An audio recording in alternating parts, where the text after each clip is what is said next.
So I'm Ash Henderson, and I'm the first Black woman executive director of the Highlander Research and Education Center. Um, Most of y'all know what Highlander does. We've been bringing people together to figure it out since 1932. And so we're still in that work of bringing grassroots folks together to come up with concrete analysis of concrete conditions where they live and figure out what they're going to do about it together. And we're still doing that work. Obviously, our beautiful and brilliant left is not the only sort of political, ideological space that's building social movement. And what we know for sure in the South, and would argue that it's true everywhere else, is that the Christian supremacist, white nationalist, Zionist right is vying for and consolidating their political power and wealth.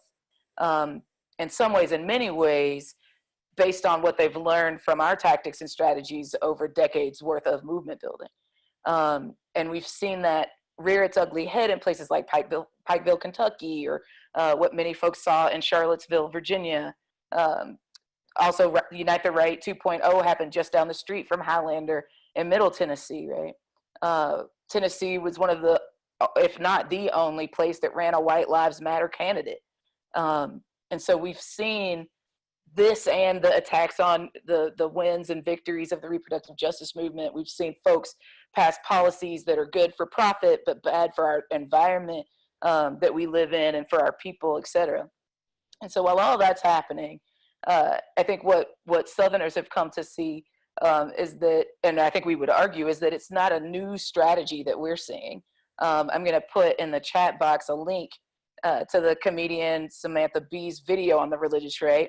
If you check it out, you'll see that actually their plan, the plan that we would argue led to the birth of the Tea Party, is actually a 50-year strategy that is well into work, right? So some of us recognize that this isn't a political moment. This is actually a pendulum swing in response to a lot of what we've built. And I think some of us would say that most of the red states that are not swing states aren't swinging because we've been conceded by the left to just be places that will forever and always be the folks that vote against their best interests. I think we'd also assess that neoliberalism is killing us too, just maybe a little bit slower.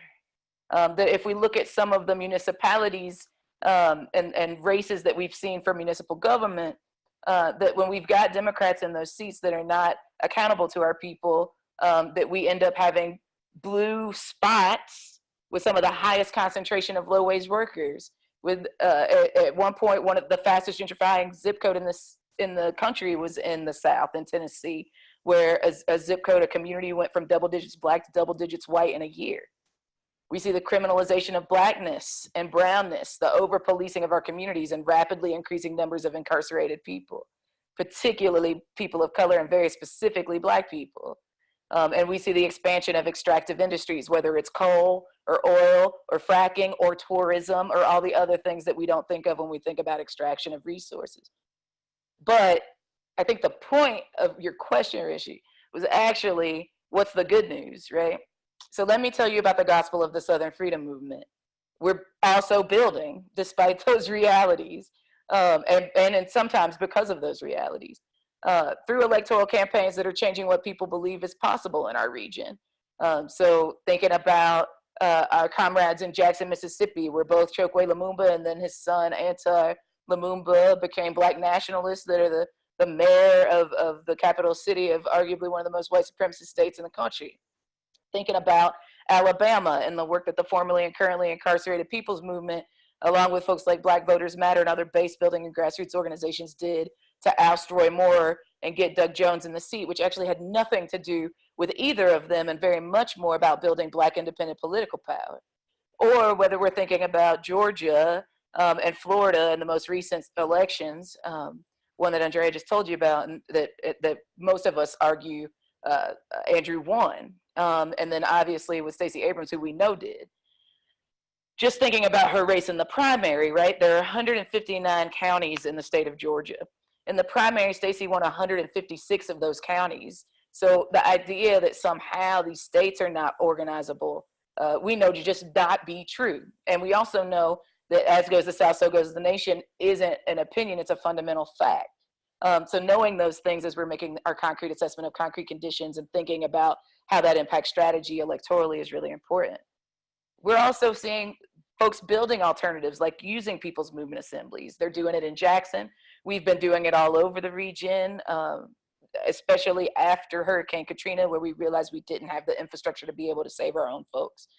So thinking about people's movement assemblies, not just as a convening where people come together and are intellectually stimulated, but how to use that as an organizing process, and particularly how we use it to self-govern, right? Both our movements and our region. So we're seeing folks building those alternatives and not just being dependent on the state or doing harm reduction through electoral strategies. The last couple of things that I would say is that we're recognizing more and more outside, not we already knew this, but folks outside of the region, I think, are realizing and recognizing that the South is the largest geographic region in the United States.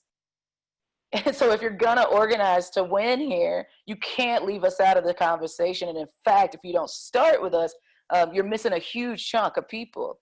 And then if you believe in ending white supremacy and combating and uprooting so it can never go back again, anti-Black racism, the largest concentration of Black people is also in that largest geographic region that is the South. And so we're learning more and more about what is possible in the Black Belt, what is possible across the region through much of the work that folks like Kayla and Jessica Bird and Rukia Lumumba are doing through the Movement for Black Lives, that folks like Latasha Brown and Cliff Albright are doing through Black Voters Matter, through the fight for reenfranchisement that folks like Kenny Glasgow with the Ordinary People Society and Desmond are doing, that are leading the currently and formerly incarcerated people's movement in Florida and Alabama. What we know is that when our elders and ancestors said by any means necessary, they meant by all the means, all the tactics. That not engaging in electoral strategy is a luxury that our people down here cannot afford. We need people that will run. We need people that can win. We're seeing that happen. We're seeing the impact of base building and groundwork actually changing the tide of what is possible. And we're organizing, and that's why so many amazing Southerners are on this call tonight. So I'm going to stop there because I'm excited to hear from them.